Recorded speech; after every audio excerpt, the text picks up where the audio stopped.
Wise guys. Wise guys. Wise guys. Wise guys.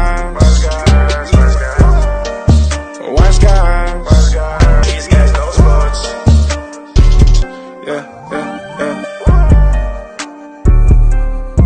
These guys know sports.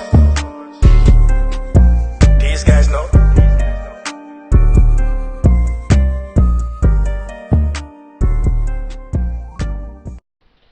And welcome to Wise Guys. These guys know sports. Sitting alongside my man, Clarence Nixon. What's up, Clarence? What's up, man? How you doing today? Pretty good, man. Today is Wednesday, October the 30th. Remember, follow Wise Guys on Twitter at WiseGuys_OH. Also on Facebook, Wise Guys. And be sure to follow Wise Guys on Instagram at These Guys Know Sports. Day before Halloween, Clarence. You excited for Halloween tomorrow? Yeah, man. I'm very excited for that, man. Yeah, I'm excited, man. My Trevor, he's 6 years old. He's going to be Batman. So, For real? yeah, he'll be Batman. So he's excited. He's already called me today. This is before Halloween even got here. And he said, Dad, I'm going to be ready to go tomorrow at 4 o'clock when I got to school. I'm like, son, it don't start till 6. Because, you know, most times Halloween starts at 6 to 8. Yeah. But I think the weather's going to be a little rough, man. I think, man, my daughter, man, I'm just going to dress her like a little peas and stuff, you know, just to be fully excited. She's only 6 months, so Yeah. probably won't do too much for her until probably at 1 year old. Yeah, we got a poll question right now. The question is, who is LeBron James' best teammate he's ever played with? Go and vote now, or basically comment on the Facebook post. Let us know who you believe LeBron James' best teammate he's ever played with. So many topics we're going to get into the hot 49ers after their victory over the Carolina Panthers. We're going to talk about Aaron Rodgers and that MVP performance that he put up against the Kansas City Chiefs. We're going to give y'all our Week 9 NFL Wise picks as well. Oh, don't forget, Silent Kyrie. Yeah, got to talk about Kyrie Irving, that situation with the Nets. But let's start off in Major League Baseball. 2 words, Game 7 tonight. Ooh. As the Washington Nationals square off against the Houston Astros in Houston. Series tied 3 games apiece. This is the 40th time in MLB history there will be a Game 7. So, Clarence Nixon, I'm going to put you on the spot here. Who wins Game 7 tonight and why? That's a tough one. Game 7 is always going to be tough. Yeah. You know, you win or go home. You put everything on the line in Game 7. You don't even sleep at night. Yeah. You can't even eat at nighttime. You can't even eat in the morning because all you're thinking about is Game 7. Yeah. Game 7 is so important that at times you can't even tell your wife, I love you. But the last team that actually won Game 7, was the Houston Astros. They did it on the road, and don't forget, this is the first postseason in Major League, NBA, even hockey, that the road team has won 6 straight games. Yeah. That's tough right there. It is. And the last team that was on the road and won in Game 7, the Houston Astros. Let me tell you this. I got the Astros winning tonight. They are so excited. They used to this situation, and it's so comfortable. They at home. They got the home crowd. They got home field advantage. Astros win tonight, man. It's going to be a close one, but it's going to be very, very emotional game. Yeah, it's going to be a great game. And think about the entire spring and summer. You've played 162 games. Yeah. Get to the playoffs. You go through the whole stretch run, playing playoff game after playoff game, and you get down to a Game 7, a winner-take-all in the World Series. It's going to be amazing. On Fox tonight, we got Max Scherzer going up against Zach Greinke. I think Scherzer with the back spasms will be a factor. It's going to be issues for the Nationals when it comes to his spasms, because I feel like if Scherzer can't go the distance, that would be a recipe for disaster for the Nationals. But in this World Series, everything that we predicted, basically, since each road team has won every game so far, it's very, very hard to predict how this is going to come out. We don't know the outcome of this because it's Game 7. It's Game 7, but every road team has won so far in the World Series. So it's hard to predict how it's going to turn out. It's very hard. But I'm with you, Clarence. I believe the Houston Astros will prevail tonight in Houston. I believe the Houston Astros have an historic team. They have historic players on their roster that make big-time plays in big key moments. Correa, Alvarez, you got so many players making plays for this team, and they always come up with big-time hits in key moments. I think the Astros win tonight in Game 7, but it's going to be a hell of a matchup. It's gonna be a matchup that you never don't want to miss. Yeah. I'll definitely tune in that game. Yeah, you got to be tuned in, man. And the thing is, in games like this, in Game 7, if you get base runners, you got to score. You got to be able to make hits, and have base hits to be able to get your runners home and be able to score runs in games of this magnitude. Also, you do need to learn how to pitch too. You got to pitch in the time that's needed. You have to watch your errors, and you have to make sure like your teammate is right behind you, so you can tell them, "I'm the leader. We go win this game, and this is gonna be a close game tonight." Definitely tune in. I just think the Astros got too much firepower for the Nationals. And plus they at home. They're at home, yeah, but that don't mean anything in this World Series. And in other previous World Series, we can say that. But this year, it doesn't mean anything that the Houston Astros have home field advantage, because the Nationals, it wouldn't surprise me if the Nationals won, because every road team has won so far in this World Series. You know, if they win tonight, they will set the record. They have just set like a whole new record. And no other sport has won 7 straight road games in the playoff. Yeah. So this will be so big for the Nationals. I think getting rid of like Bryce Harper probably wasn't the best thing, but it sure did pay off. It definitely paid off. And look at them. They're in the World Series, Game 7, winner takes all. I'm so excited to watch what's going on tonight. And one more thing I want to say, too. I trust the Astros bullpen more than I trust the Nationals. I agree. I do. And that's why I said I believe in order for the Nationals to have any chance, they need Max Scherzer to go the distance tonight. They need him to pitch at least 8, 9 innings, almost a complete game. Because Strasburg did it last night.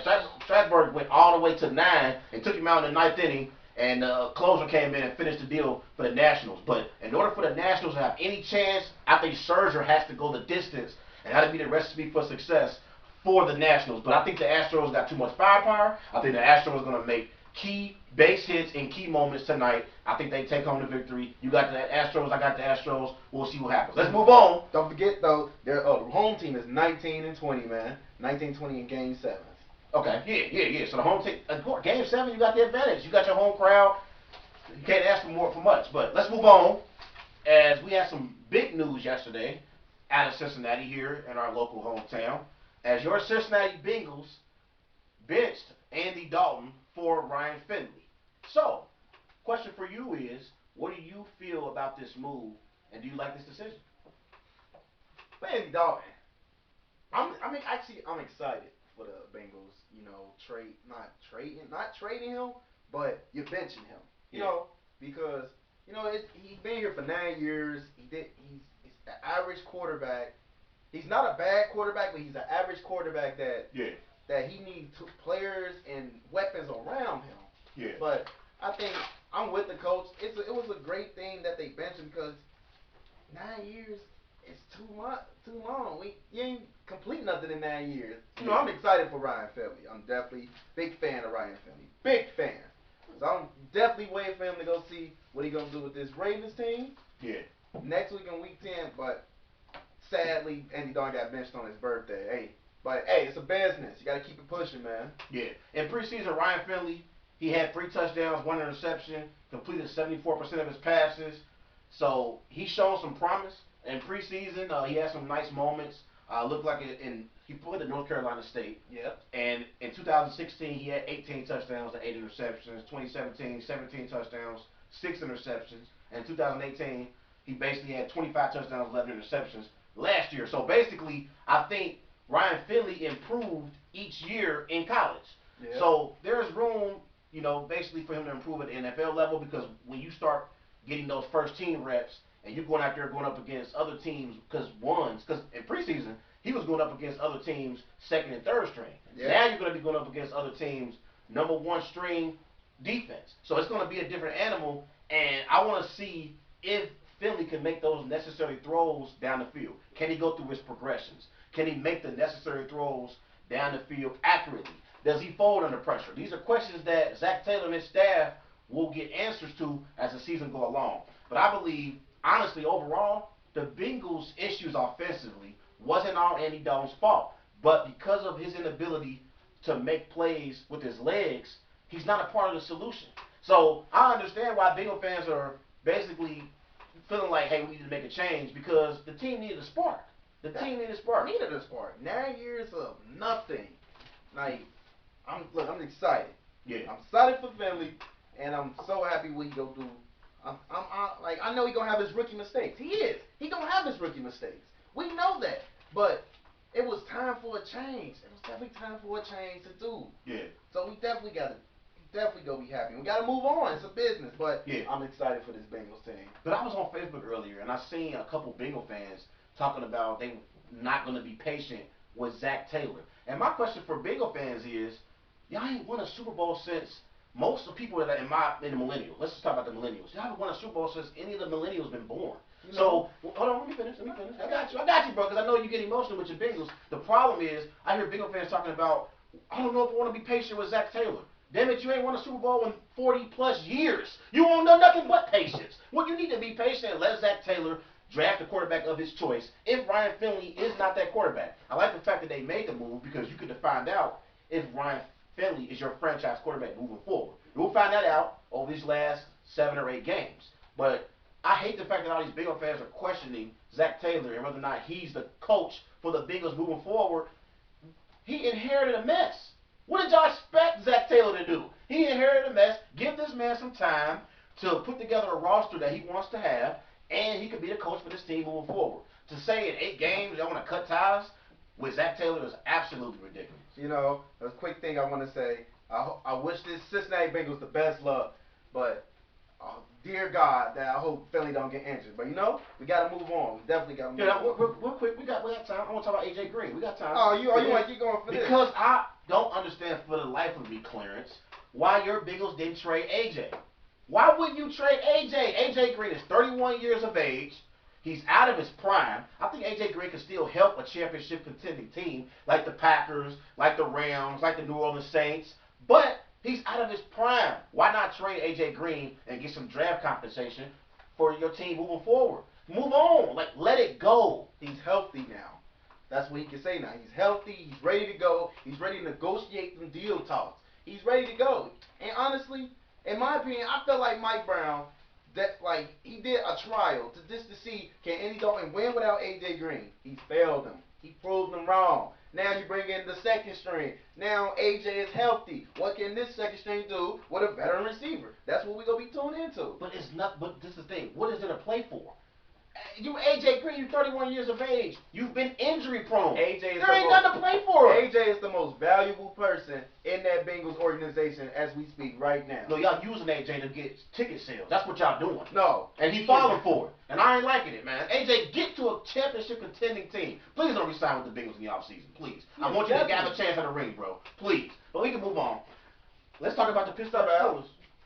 Oh, yeah, man. Yeah, he on there. Yeah, what's up? Oh, yeah, definitely a Who Day. Your number 1 fan of the Bengals, man. Monday Night Football? Oh, we about to get into Monday Night Football. You know, Pittsburgh Steelers, they defeated the Miami Dolphins 27-14. Now, I would say this, Trey. My legs was up when Miami was up 14-0. But it seemed like they can't close out games more. You know, Mason Rudolph had 36, 251 yards, 2 touchdowns, and an interception. He looked good in his return. Yeah. And he was clear.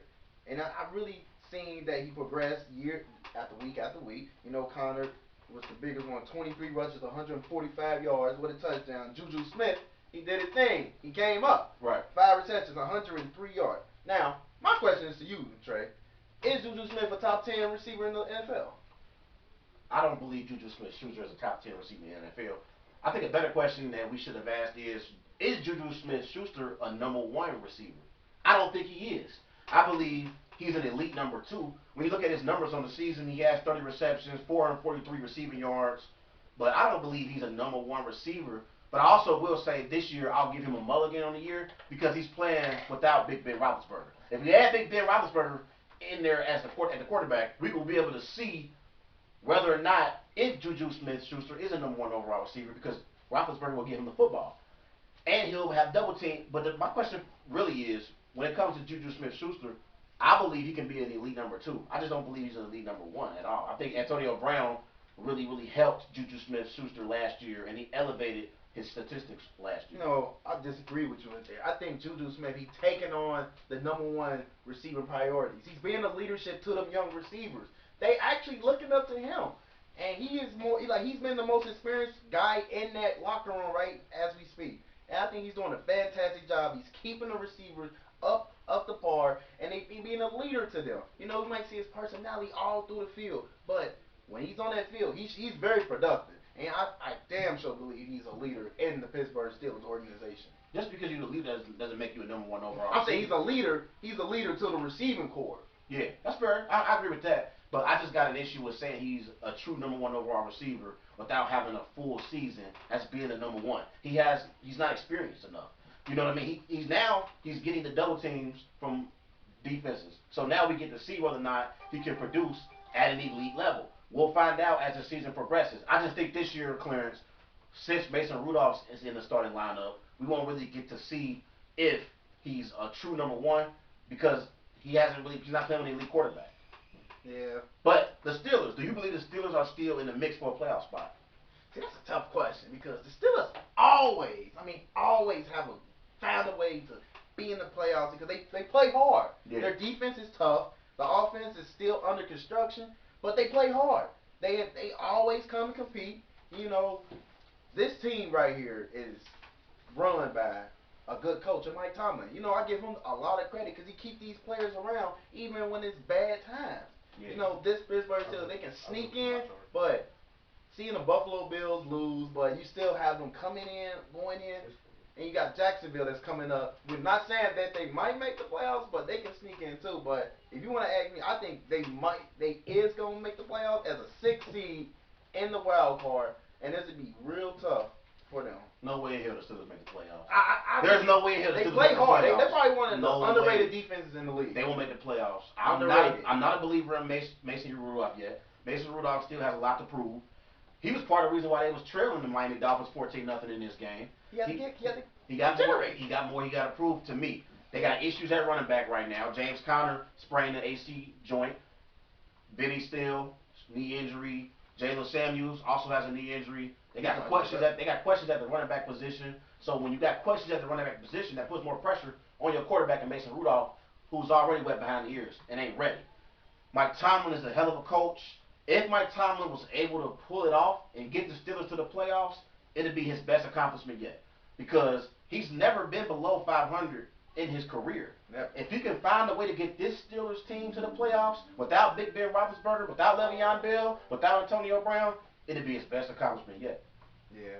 You know, going against an Indianapolis team at home, I feel like the Colts is probably the most complete team in the NFL. So it'll definitely be another test for them. Well, real quick, let's talk about their schedule real quick. The last thing. Okay, yeah. Colts, they got the Colts, Rams, Browns twice, your Bengals, Jets, Bills, Cardinals. That schedule really isn't too difficult, though. Because I believe they can beat the Jets, Bills, and Cardinals at the end of the season. Yeah. They can win those 3 games. They'll lose to the Colts and Rams. That Rams team is not good on the road. Not a good road team. I'll pick the Rams over the Steelers. If they play the Steelers, I'll pick the Rams to beat the Steelers. I'll maybe pick the Steelers. I got to see how their results is against Indianapolis. We'll see what happens. Clarence said the Steelers will make the playoffs. I say no way in hell. Let's move on to my Green Bay Packers beating the Kansas City Chiefs on Sunday Night Football, 31-24. Aaron Rodgers, 23 of 33, threw for 305 yards, 3 touchdowns. Aaron Jones, 13 carries, 67 yards, 7 receptions for 159 receiving yards and 2 touchdowns. So the question here is, what was your biggest takeaway from this game on Sunday night, Clarence? Yeah, Aaron Jones, he took over this game. He was tremendous. He was 13 rushes for 67 yards. But the receiving, he was the lead receiver, leading catches and receiving yards. And even touchdowns, 2 touchdowns. You know, I never really watched Aaron Jones as much, but these last 2 seasons I've been watching him, he get better and better and better. Yeah. And now he's getting better at being a receiver too. You know, Aaron Rodgers, he's just a masterpiece. How he just put his players in position to catch the ball, throw the route. He just a mastermind when it comes down to like finding the openings for the receiver or running back. You never know. And playing without Devontae Adams is so tremendous. They still winning without him. Yeah. And just imagine if Devontae Adams was playing right now. They probably have put up 52 points on this Chiefs defense right now. This defense is horrible. I think that they still need help on this defense, and I'm surprised they didn't get nobody in the deadline. But yeah, Aaron Rodgers, Aaron Jones, they did a great job in this game, and they just showed that Aaron Rodgers might be a front runner for MVP.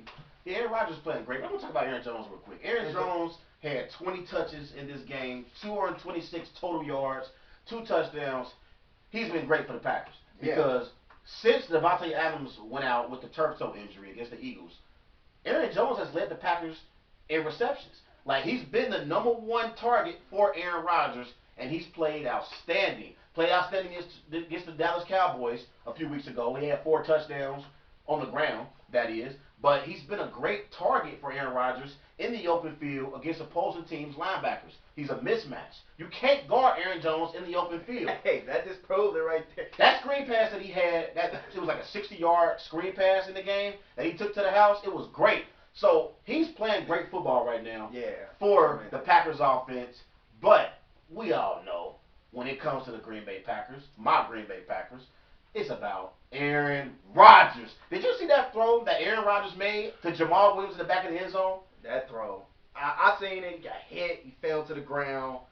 And I was like, hey, maybe it was just he's going to throw it out. But great focus for Jamal Williams to make that catch. And last week on the show, it is, but on last week on the show, you had the nerve to actually say that Brady better than Aaron. Do you think Tom Brady could make that throw that Aaron Rodgers made to Jamal Williams in the back of the end zone? It all depends who's catching that ball for Tom Brady. No, it don't depend on that. If Antonio Brown, if Tom Brady going down to the ground, Tom Brady is not going to throw the ball accurately to an open receiver in the back of the end zone. Tom Brady going to take the sack. If Antonio Brown was still on the team, he'd probably make it 10 times better to catch than that. But it's not about the catch. See, there you go. You're wrong. It's about the throw. I'm you're talking about the catch. You talking about the catch. It's about the throw. The throw that Aaron made, Tom Brady can't make those kind of throws. Drew Brees can't make those kind of throws. Peyton Manning in his best day couldn't make those kind of throws that Aaron Rodgers made. See, I think Brees can make that throw because he can move a little more than the other two you just said. Drew Brees ain't no mobile quarterback. He's not a mobile quarterback, but if he has to make that throw, he's going to make that throw. But he's a stationary target in the pocket. Like Drew Brees is not mobile. He's not mobile like Aaron Rodgers and Pat Mahomes, Russell Wilson, Deshaun Watson. That's not Drew Brees. That's not Peyton Manning. That's not Tom Brady. But here's the difference between Aaron Rodgers, Russell Wilson, Pat Mahomes, and Deshaun Watson. Aaron Rodgers is accurately making these spectacular plays that these other quarterbacks simply cannot make. So that leads me to my next conversation with you about NFL MVP. Right now, who is your NFL MVP? Is it Aaron Rodgers? Is it Russell Wilson? Christian McCaffrey? Who you got? You know, this put me in a hard position now. You know, seeing Chris McCaffrey just got destroyed by that 49ers team. We're going to get to that. Yeah. But to see him just get shut down like that, and I'm going to just be honest. You know, Aaron Rodgers, I want everybody to listen to me because this is coming from me, Clarence Nixon. You know, Aaron Rodgers is my front runner of MVP because the 6 touchdown performance, what's this, the 3 touchdown performance, 9 touchdowns in 2 games. He just been tremendous. And he's looking like the old self of Aaron Rodgers. You don't get me wrong. He had his downtimes, but hey, that man is a bad man. Yes, he is. He's a bad man. And I said it when Aaron basically, when he put together this 2-week performance against the Raiders and the Chiefs, basically I said Aaron Rodgers now is the front runner for NFL MVP. Look at his numbers on the season. 16 touchdowns, 2 interceptions, threw for over 2,000 passing yards with a QBR of 61. Now, you look at Russell Wilson's numbers. He has 17 touchdowns, 1 interception, threw for over 2,000 yards as well with a 77 QBR. He has 1 more touchdown pass and 1 less interception than Aaron Rodgers. I still believe Aaron Rodgers is the MVP because the Packers are a better team than the Seahawks right now. We 7-1. I believe the Seahawks are 6-2 on the season. So I think you give Aaron Rodgers the edge when it comes to the team record as well over Russell Wilson.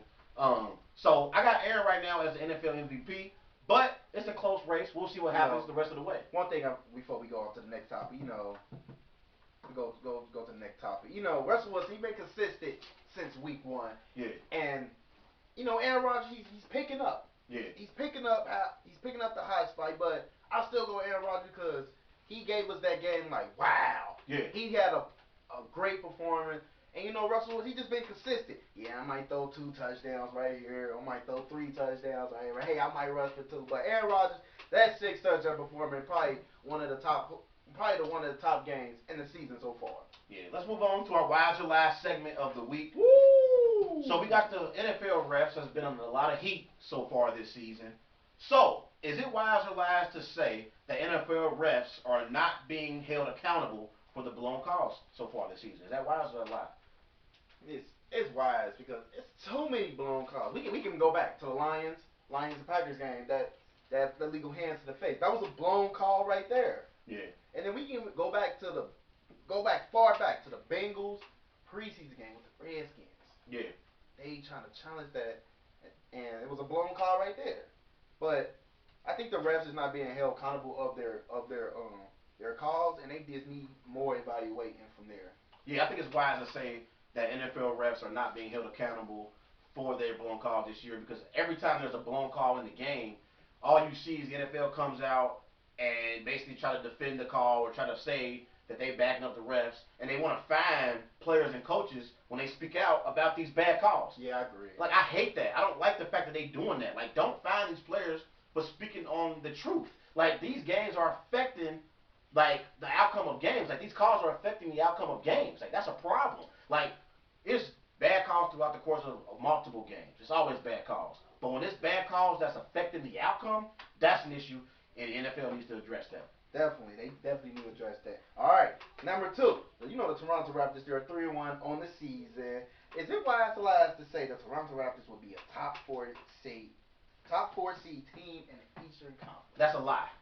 The Toronto Raptors will not be a top 4 seed in the Eastern Conference because I think the Philadelphia 76ers are better. I think the Milwaukee Bucks are a better team than the Toronto Raptors, and I also believe the Boston Celtics are a better team than the Toronto Raptors. That's 3 teams right there. I can name another one. I think the Pacers will get it together. They 0-3 though. They've been struggling. They've been struggling so far, but I think the Pacers will get it together and they'll improve. So I believe Miami too. Miami, don't sleep on Miami. You know, Jimmy Butler had his debut last night. Yeah, he finally had a child. So childbirth, I think. Yeah, childbirth. Shout out to Jimmy Butler, but I believe it is lies to say that the Raptors will be a top 4 seed. I don't see it. I think they're gonna struggle throughout the season. I think they'll make the playoffs, but I don't think they'll be a top 4 seed in the East. You know, I gotta be wise about that because there's not enough competition in the Eastern Conference. But like you said, it's like actually like 2 teams that's only better than them if you want to be exact. The Milwaukee Bucks and the Philadelphia 76ers. I think Boston better than the than Raptors too. Boston, you can't put it all into them yet because you got to see how they go progress. But this Toronto team, they have winners on this team that have been in situations that they was a low seeded team and had to ground themselves back up. Yeah. But I think they're gonna be a 4 this season. I think they're the third best team in the NBA, in the Eastern Conference. So you think they're better than Boston? Yeah, I think Boston they ain't hit their strides yet. You know, they ain't hit their strides yet just there. They got Kemba Walker and Jason Tatum. They're talented. When they hit their stride, will they be better than the Raptors? Maybe. Yeah, I think the Celtics have a higher ceiling than the Raptors. I just don't think the Raptors have enough firepower. They got better scores. Boston does, but they got to get into their strides and see how they build this chemistry and how they play together. I'm not counting out Boston. I'm not, but Toronto is definitely gonna be a top 4. I just don't. My thing is with Toronto, I don't believe Toronto has that player on their team that's their go-to player in the clutch moments. Because Kyle Lowry's never been clutch in his career. Before you got Kawhi, you had DeMar DeRozan. He always folded in pressure moments as well. So, but at least he was a star. I don't see no star on this team that you can give the ball to and say, take me to the promised land, get me a bucket. I'm not seeing it. Well, that's why they try to invest into Siakam so he can be that man. We'll see what happens, but I don't have him as a top 4 seed. Clarence says he has the Raptors as a top 4 seed. Let's move on.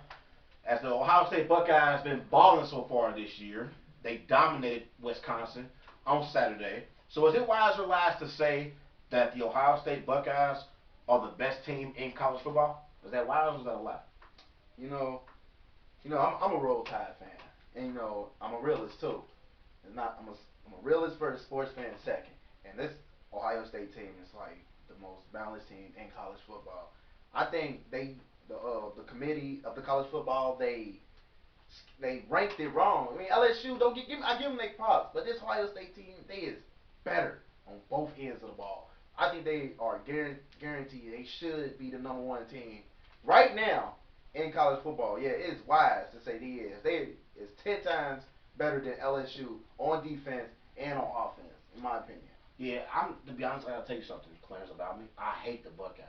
Like, I'm not a Buckeyes fan. I don't like the Buckeyes too. I'm not a Buckeyes fan at all. I'm not a fan of the Ohio State Buckeyes whatsoever. I got a bunch of family members that went to Ohio State, so they were in love with the Buckeyes, so it made me dislike them a little bit. Yeah. But I gotta admit, it's wise to say the Ohio State Buckeyes is the best team in college football.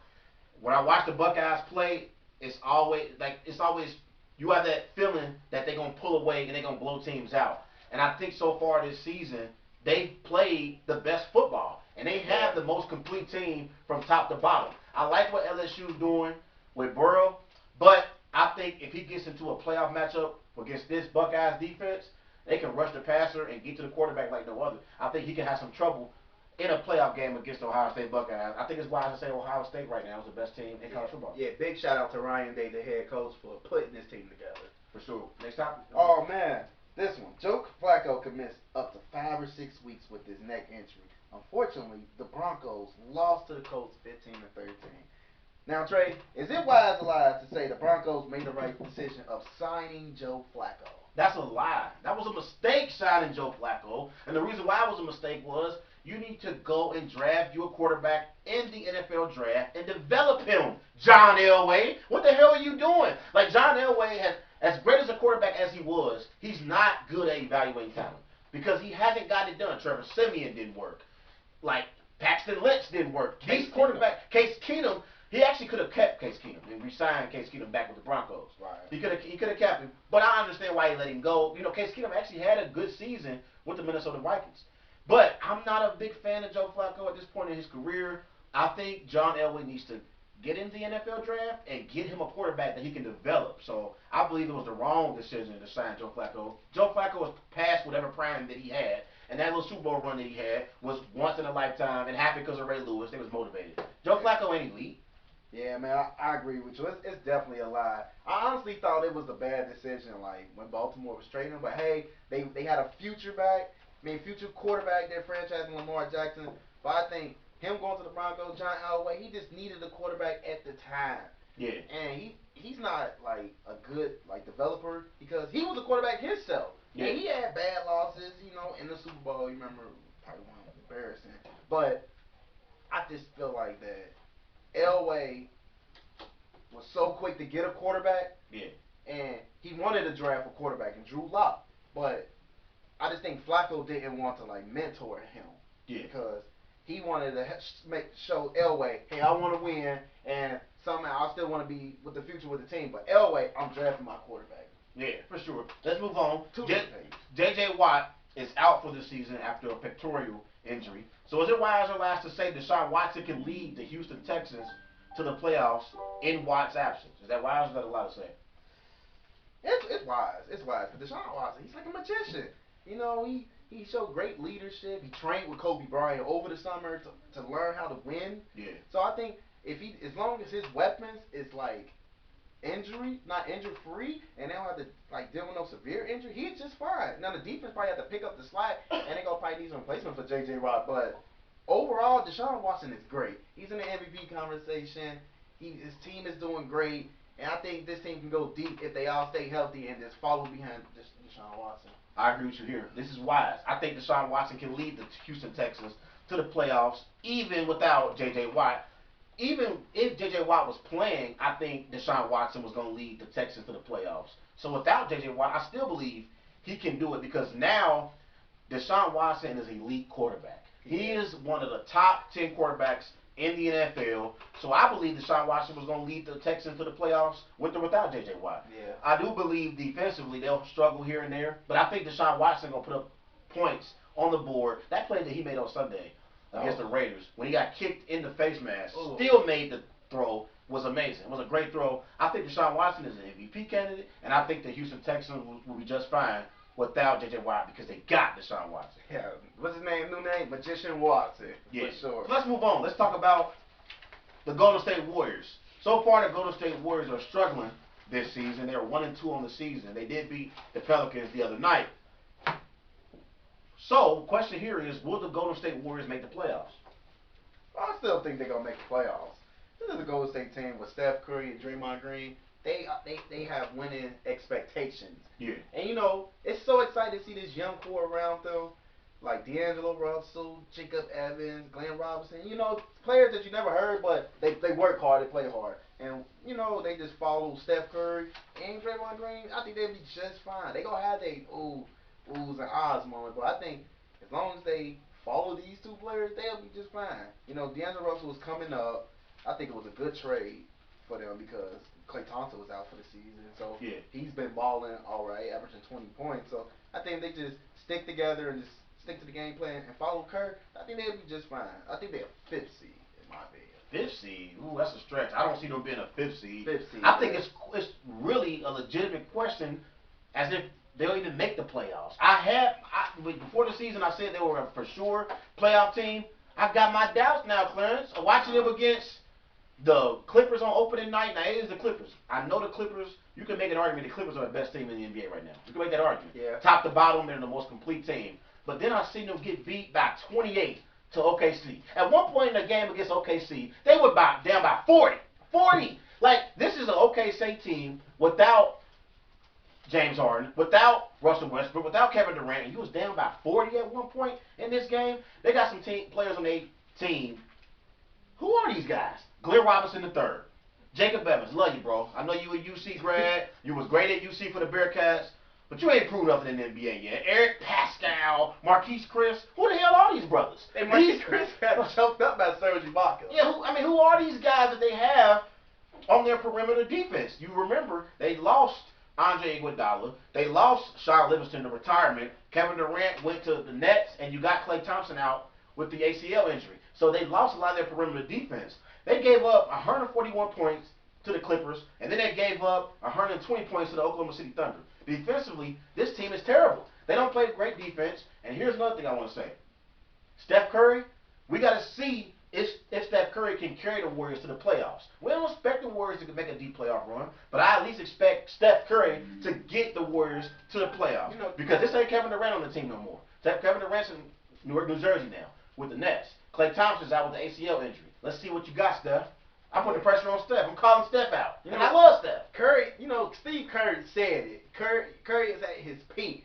And I think you'll see more of Curry. He just got to build the rhythm. It's going to be growing pains. It's a whole new reshape on the team. But I think if you stick with the game plan and, you believe in your teammates, you play hard, the team's going to work out fine. Guess what? Injuries happen in the NBA. Key injuries be happening in the NBA. Yeah.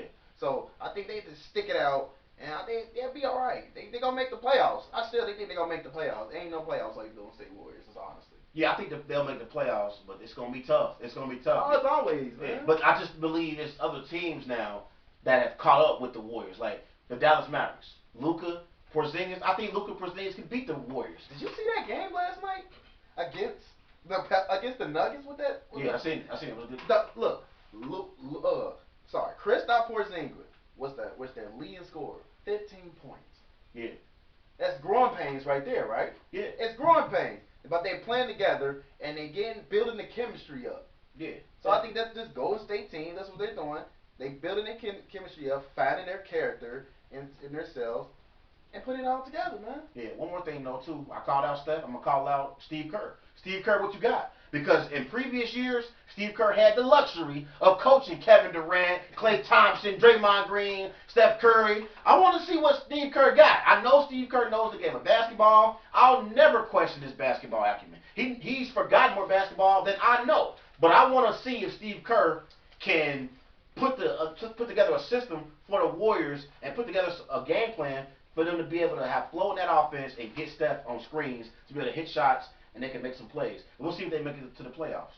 Yeah, we're going to definitely be watching that. All right, man. We got to move on, man. Definitely got to move on.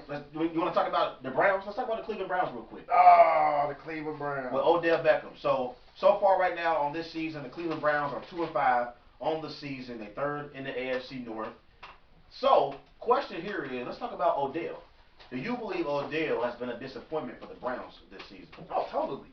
This is the star player that you made trades for. You gave away a first-round pick to the New York Giants. You even gave away your young safety in Jabril Peppers, which I think is playing all right and decent this season for the Giants.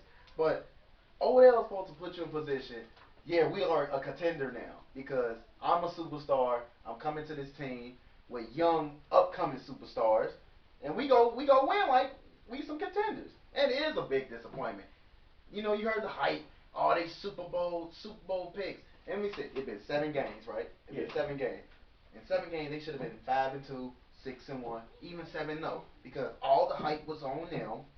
And What? There's no way in hell they were gonna be 7. no, I'm just saying. Remember, all the hype was on them last year. I mean, this year, saying, "Oh, they're a Super Bowl team because they got Odell." Yeah, but nobody had expectations for the Browns to be 6-1 or 7-0. I'm just saying, it's been through 7 games because they 2-5 right They now. 2-5, but they had a tough schedule opening like so far this season. They had a tough schedule so far. You playing the Patriots. I believe they played the Ravens earlier in the year, but they beat the Ravens. They beat the Ravens, but they had a tough schedule to open the season. Do you think this is a disappointment year for Odell specifically? Well, if we look at his numbers, 34 catches and 488 and touchdowns. This is not the same Odell from the New York Giants, honestly. Usually in 7 games, he probably have literally 60, 30 more catches and almost 1,000 yards right now.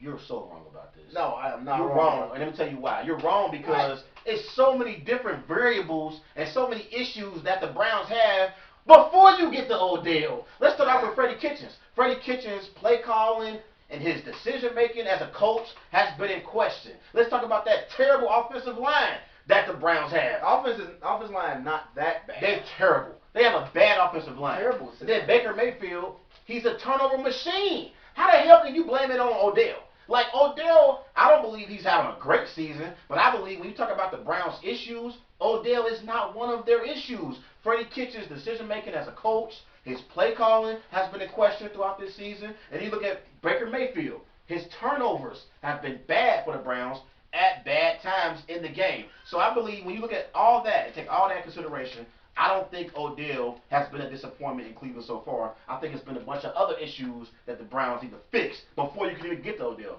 Yeah, they're 20th in passing yards per game and 12th in the NFL with 125 yards per game. I think they need to fix their issues before they start playing. Next game is at Denver Broncos. They should win that game. They should definitely win that game. Yeah, they should win that game. We'll see what happens with the Browns moving forward. They got a favorable schedule down the stretch. We'll see if they can compete for a wild card spot.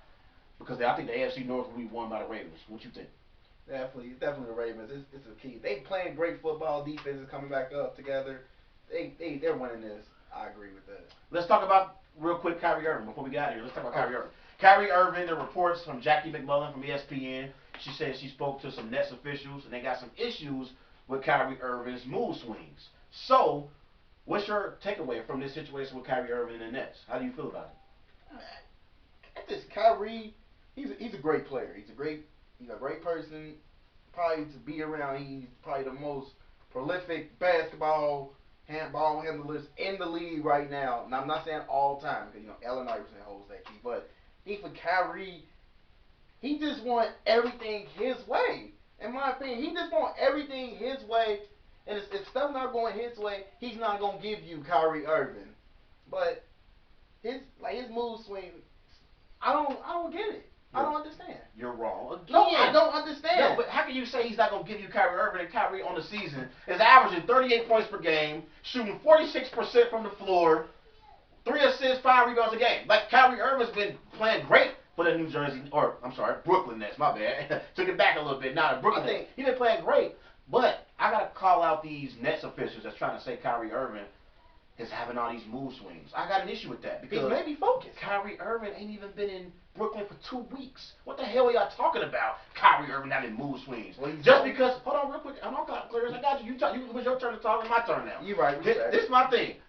Kyrie Irving, is he a different kind of cat? Yeah, he a different kind of cat. But just because you different, that don't mean that you're a problem in the locker room. I hate the fact they trying to make it out like, oh, Kyrie Irving is being an issue. He has mood swings, and he doesn't want to basically be a team. Like, that has nothing to do with his production on the floor. I have a major issue with that. Like, he ain't even been there 2 weeks. Like, give him a chance to adapt to the new environment with the new team. I'm not feeling this old Kyrie Irving and this mood swings. Whoever the hell in the Nets organization that said this, come out and put your name on it. Don't be anonymous. Put your name on it and say that you said this. Because I'll call you out and I'll bring you right here on Wise Guys. I had an issue with that. I wasn't feeling it. I know. Quick second for you, Will Trey. It's the Week 9 matchups is coming up, and it's gonna be intriguing. Who is your upset of the Week 9? We got a couple good games. Maybe it's gonna be, man. I would say probably the Giants.